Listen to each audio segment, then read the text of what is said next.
मला पण तुमच्यासारखं वाजून खूप पैसे कमवायचे. कच्छी वाजवतो मानासाठी. मला वाजवायचे पोटासाठी. फक्त एक चान्स द्या, मी तुमचं नाव फार गाजवणार. हा माझा शब्द आहे. वाजव आणि असा वाजव ना, लोकांच्या हृदयात तुझं स्थान निर्माण झालं पाहिजे. आणि ज्याला मान नाही त्याला घर सुद्धा नाही. आता या घरात तेव्हाच येईन जेव्हा सगळा मान कमवेल.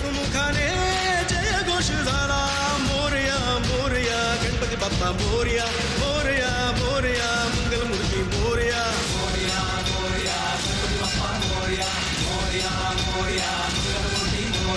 आताच डाउनलोड करा अल्ट्रा झकास मराठी OTT ॲप.